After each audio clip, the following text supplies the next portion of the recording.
Assalamualaikum warahmatullahi wabarakatuh. Selamat siang semuanya.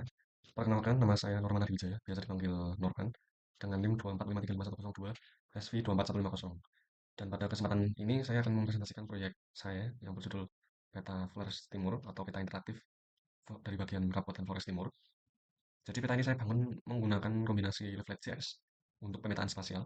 Kemudian saya juga menggunakan Bootstrap 5 untuk tampilan antarmuka, serta data-data GeoJSON sebagai format data geospasial. Nah, di sini dapat kita lihat beberapa fitur yang ditambahkan, mulai dari fitur control layer yang menampilkan peta terang, peta gelap, peta citra satelit, OpenStreetMap, dan begitupun juga fitur-fitur yang lainnya seperti jalan, sungai, toponimi, batas kecamatan, dan batas desa. Di sini juga saya sertakan fitur search. Jadi ketika kita mau mencari sebuah kecamatan, sebagai contoh seperti ini, pilih Buleng. Ketika kita ketik pilih Buleng, nah maka nanti akan langsung otomatis muncul sebagai berikut. Kemudian di sini juga ada fitur-fitur login yang saya cantum. Di sini terdapat jumlah penduduk, jalan, sungai, titik lokasi, yang mana itu berupa toponimi dan batas desa. Dan di sini saya juga menambahkan fitur zoom out dan zoom in seperti ini dan zoom outnya seperti ini.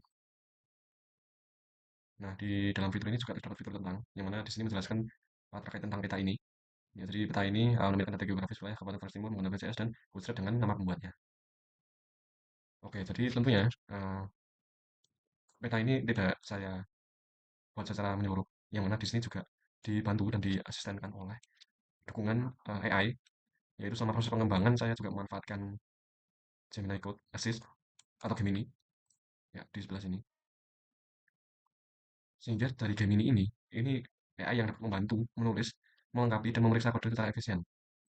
Secara otomatis akan langsung dilakukan prompt. Nah, kemudian dari prompt tersebut, AI langsung secara otomatis membuatkan prompt yang kita inginkan. Selama tahap ini, Gemini Code Assist, ya ini sangat membantu saya, terutama untuk yang pertama untuk memberi saran sintaks leaflet yang benar. Kemudian yang kedua untuk menghasilkan potongan kode seperti patch, ya ini salah satu contohnya, dan struktur L.GeoJSON yang mana di situ merupakan proses pemanggilan data.geojson dan mempercepat proses debugging ketika ada kesalahan kecil seperti variabel atau tanda kurung yang terlewat. Jadi dengan kombinasi manual coding dan bantuan AI, proyek ini bisa dikembangkan secara lebih cepat dan juga rapi. Ya, jadi sekarang saya akan menjelaskan detail garis script, kurang lebihnya secara singkat saja dan secara garis besarnya saja. Jadi dari yang pertama, kita mulai dulu dari struktur HTML itu sendiri. Ini sebagai struktur dasar untuk membuat sebuah website. Bagian doc type HTML ini seperti biasa, bagian ini mendefinisikan bahwa dokumen ini adalah file HTML standar dengan menggunakan bahasa Inggris secara bahasa utama. Kemudian meta charset ini sampai dengan peta interaktif Flores Timur. Kode ini mengatur encoding karakter UTF-8 agar teks tampil benar, sehingga ini menyesuaikan tampilan di perangkat mobile dengan menentukan judul tab halaman yang nanti terjadi browser sebagai berikut. Ya, contohnya sebagai berikut ya teman-teman. Oke, lanjut untuk yang script berikutnya. Di sini ada pemanggilan library CSS dan framework yang mana barisan ini memanggil leaflet CSS, yaitu gaya dasar untuk elemen-elemen peta seperti tombol zoom dan juga panel layer. Di sini juga ada Bootstrap CSS dan Bootstrap Icons, yang mana ini merupakan pustaka Bootstrap yang memberi tampilan profesional pada navbar dan modal. Kemudian terdapat juga icon, yang mana ini berfungsi untuk menambahkan icon-icon seperti icon peta dan icon informasi yang terlihat di tampilan akhir. Di sini juga terdapat Google Fonts, yang mana ini juga berfungsi untuk merubah tampilan fonts seperti berikut. Peta Flores Timur menggunakan fonts dengan Google Fonts, salah satunya. Nah, kemudian lanjut pada pengaturan tampilan CSS. Bagian style ini digunakan untuk mengatur layout halaman agar peta menyesuaikan tinggi layar penuh dan juga elemen-elemen tampil secara proporsional. Jadi HTML ini sampai dengan map ini artinya halaman dibuat tanpa margin dan elemen peta pagar map ini mengisi seluruh tinggi dan lebar layar. Jadi inilah salah satu penyebab peta yang pada hasil akhir terkesan tampak penuh pada tampilan browser. Kemudian lanjut di bagian bawah, di sini juga ada leaflet, control legend, layers, and search. Seterusnya sampai box shadow ini hingga border. Kode ini memperindah tampilan kontrol pencarian dan legenda akan tampil dengan bayangan lembut seperti panel modern.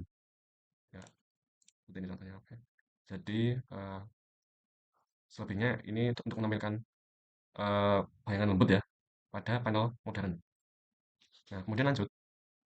Di sini terdapat navbar dan modal juga. Ya, sini.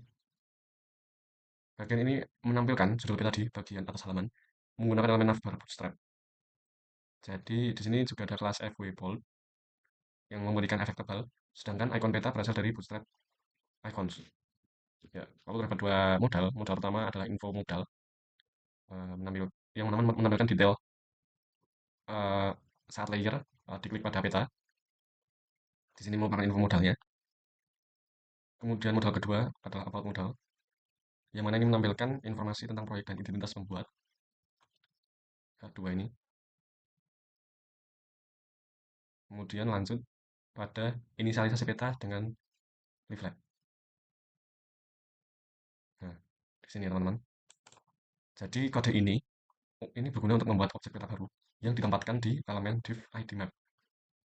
Jadi koordinat ini mengarah ke Forest Timur dengan tingkat pembesaran sebesar 10, zoom levelnya 10, dan menggunakan basemap kartu positron.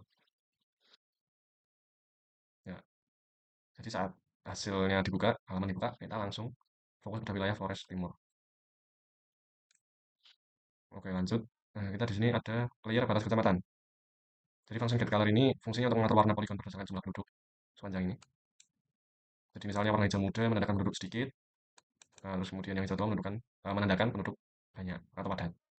Jadi inilah yang menciptakan peta tematik kepadatan penduduk di hasil akhir. Kemudian lanjut, di sini ada pemanggilan file GeoJSON, yang mana baris ini berguna untuk memanggil data GeoJSON batas kecamatan, lalu menggambar setiap kecamatan di peta dengan warna dan tooltip interaktif. Jadi ketika salah satu kecamatan diklik, modal muncul berisi nama kecamatan dan jumlah penduduknya, seperti pada contoh. Nah, ketika kita mau mengetahui jumlah penduduknya, di fitur kali ini saya membuat dengan melalui fitur search, sehingga baru bisa terlihat jumlah penduduknya ketika kita mengetikkan, semisal di sini saya ambil contoh soal Barat. Nah, di sini baru tertampil jumlah penduduknya sebesar 11.836. Nah, kemudian lanjut. Di sini kita beralih pada layer jalan. Jadi bagian ini membuat klasifikasi visual jalan. Merah untuk jalan provinsi, kuning untuk jalan kabupaten, abu-abu untuk jalan kecil. Nah, seperti pada berikut. Nah, jadi dengan bantuan Gemini Code Assist ini, bagian sketch ini dihasilkan lebih cepat melalui rekomendasi otomatis dari pola warna layer sebelumnya. Nah, kemudian lanjut, di sini juga ada layer sungai, kurang lebih ya prinsipnya hampir sama. Jadi di sini memberi warna biru, kita berikan warna biru ya, biru muda lebih tepatnya pada sungai agar kontras terhadap layer batas wilayah. Jadi jika diklik, muncul modal kecil bertuliskan ini adalah bagian dari layer sungai. Ini ya teman-teman, sungainya yang warna biru muda. Oke, lanjut pada layer toponimi, ini juga menambahkan titik-titik lokasi dengan ikon batu lingkaran kecil ungu. Di sini saya kasih ungu. Ya. Kemudian Gemini ini membantu menjalankan sintaks L-circle marker yang lebih efisien dibanding L-marker. Nah, kemudian sini juga ada layar batas desa, yang mana ini mewarnai garis batas desa dengan hijau muda. Jadi jika diklik menampilkan nama desa dan kecamatannya.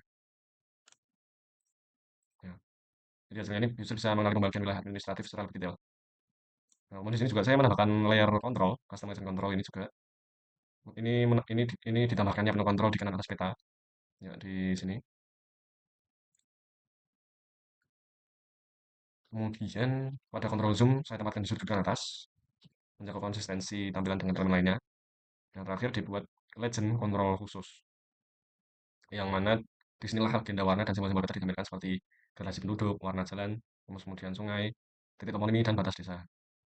Kemudian ini juga membantu saya menata bagian legenda ini dengan cepat, dengan menyarankan struktur loop otomatis untuk menampilkan item, warna, dan label. Ya. Jadi hasil dan integrasi yang bisa saya jelaskan itu dari hasil yang didapat peta interaktif yang lengkap ini, pengguna ataupun user bisa menyalakan layer tertentu, melakukan pencarian kecamatan, melihat detail wilayah melalui modal, serta membaca legenda pada warna di sisi kanan. Ya. Semua komponen ini saling berhubung ya, mulai dari HTML, CSS, JavaScript, dan GeoJSON. HTML yang menyediakan struktur, CSS dan Bootstrap membentuk tampilan, Leaflet JS dan GeoJSON menghasilkan data dinamis yang bisa berinteraksi secara langsung. Kurang lebihnya itu saja dari saya. Mohon maaf apabila ada salah kata. Terima kasih atas perhatian semuanya dan teman-teman semua. Wassalamualaikum warahmatullahi wabarakatuh.